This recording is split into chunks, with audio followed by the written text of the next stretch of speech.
હરિઓમ સાદર પ્રણામ. ગુરુ વિના જ્ઞાન નથી અને ગુરુના આશીર્વાદ વિના જીવનમાં ક્યારેય સાચી શાંતિ શક્ય નથી.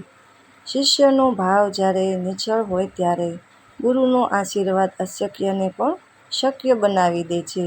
આજે હું તમારી સમક્ષ લઈને આવી છું ગુરુ અને શિષ્યના પવિત્ર સંબંધ, સંપૂર્ણ અને અગાધ શ્રદ્ધાથી એક એવી હૃદયસ્પર્શી વાર્તા જે તમારા મનને ઊંડી શાંતિ આપશે અને હૃદયને ભાવ વિભોર કરી દેશે. તમારા મનને એકાગ્ર કરી આંખો બંધ કરીને આ વાર્તાના દરેક શબ્દને અનુભવવાનો પ્રયત્ન કરજો. ચાલો શરૂ કરીએ આજની આ પવિત્ર સફર. ગુરુના પરમ આશીર્વાદ. એક વિશાળ અને શાંત પહાડની તળેટીમાં આવેલી પ્રાચીન પાઠશાળામાં સવારનો પહેલો કિરણ પહોંચે તે જ પહેલાં વાતાવરણ મંત્રમુગ્ધ કરી દે તેવું શાંત હતું. આ આશ્રમમાં વડા હતા ગુરુ શંભુનાથ. તેમની આંખોમાં સાગર જેવી ઊંડાઈ અને ચહેરા પર બ્રહ્માજી જેવી શાંતિ વસેલી હતી. આશ્રમમાં ઘણા બધા શિષ્યો વિદ્યા અભ્યાસ કરતા હતા, પરંતુ તેમાં એક શિષ્ય હતો દેવ બાળપણથી ગુરુજીના ચરણમાં આવ્યો હતો. તેના માટે ગુરુજી માત્ર એક શિક્ષક નહીં પણ ઈશ્વર, પિતા અને આખા સંસારનો સાર હતા. દેવના મનમાં ગુરુજી પ્રત્યે એક અનોખો ભાવ અને અગાધ પ્રેમ હતો. પણ સાથે સાથે એક સવાલ પણ તેને સતત અંદરથી કોરી ખાતો હતો. તે જોતો કે ગુરુજી બધા શિષ્યોને એકસરખી વિદ્યા, એકસરખું જ્ઞાન અને એકસરખો પ્રેમ આપતા હતા, પણ દેવના મનમાં ઈચ્છા હતી કે તેને ગુરુજીનો એવો ખાસ આશીર્વાદ મળે જે તેને સંસારમાં તમામ દુઃખો અને અજ્ઞાનતાથી કાયમ માટે મુક્તિ કરી દે. એક દિવસ સંધ્યાકાળે આશ્રમની પાસે વહેતી નદીના કિનારે ગુરુ શંભુનાથ એકલા બેઠા હતા. સૂર્યાસ્તનો સોનેરી પ્રકાશ નદીના પાણી પર હેલાઈ રહ્યો હતો. દેવ ધીમે પગલે તેમની પાસે ગયો અને અત્યંત નમ્રતાથી ચરણ સ્પર્શ કરીને બેસી ગયો. ગુરુજીએ તેની તરફ જોયું અને મલકાઈને પૂછ્યું કે તેના મનમાં શું મૂંઝવણ છે. દેવે હાથ જોડીને પોતાની આંખોમાં આંસુ સાથે કહ્યું કે તે આશ્રમમાં વર્ષોથી સેવા કરે છે, જ્ઞાન મેળવે છે, પરંતુ તેને હજુ સુધી એ અનુભવ નથી થયો જેને ગુરુનો પરમ આશીર્વાદ કહેવાય છે. તેણે ગુરુજીને વિનંતી કરી કે તેઓ તેને એવો સ્પર્શ કરે, એવો મંત્ર આપે જેનાથી તેનું જીવન ધન્ય થઈ જાય. ગુરુ શંભુનાથે દેવના મનની તડપ જોઈ તેના માથા પર હાથ મૂક્યો અને ખૂબ જ પ્રેમથી કહ્યું કે ગુરુનો આશીર્વાદ એ કોઈ શબ્દ કે કોઈ વસ્તુ નથી જે એક ક્ષણમાં આપી દેવાય. એ તો એક અનુભવ છે જે યોગ્ય સમય અને સંપૂર્ણ પાક્યા પછી જ અંદરથી પ્રગટ થાય છે. ગુરુજીએ તેને કહ્યું કે આવતીકાલે સવારે જ્યારે સૂર્ય ઉગે ત્યારે તે નદી કિનારે આવે. તે દિવસે તેને તેનો ઉત્તર મળી જશે. તે રાત્રે દેવ ઊંઘી ન શક્યો.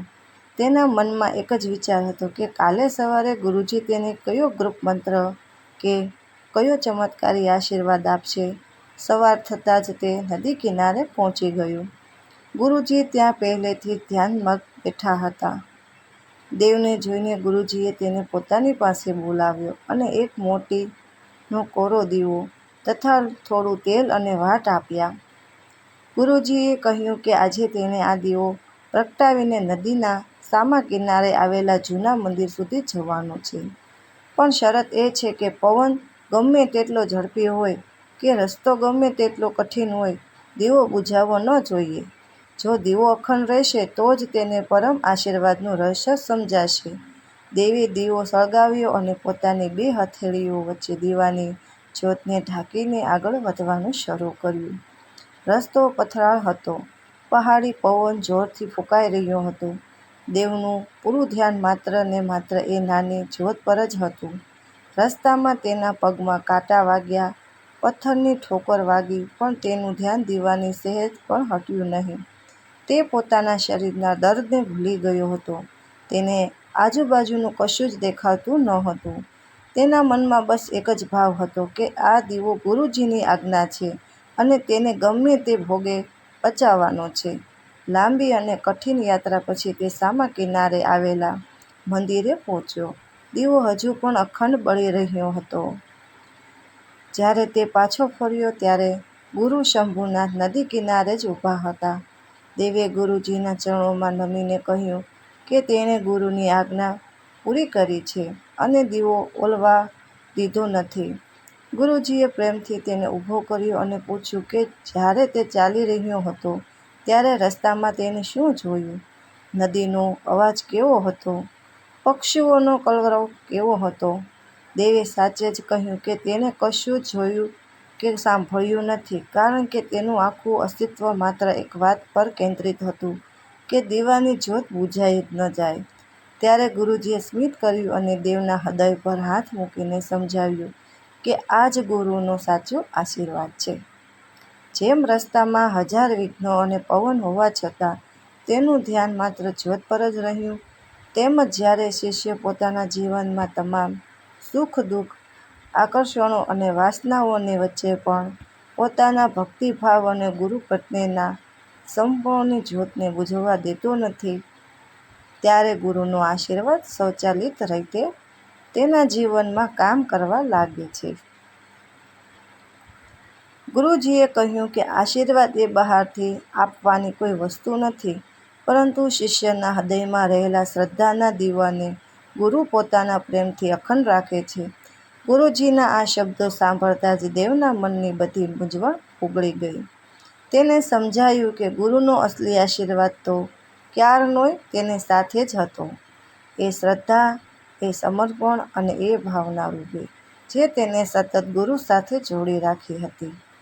દેવની આંખોમાંથી કૃતજ્ઞતા અશ્રુ વહી નીકળ્યા.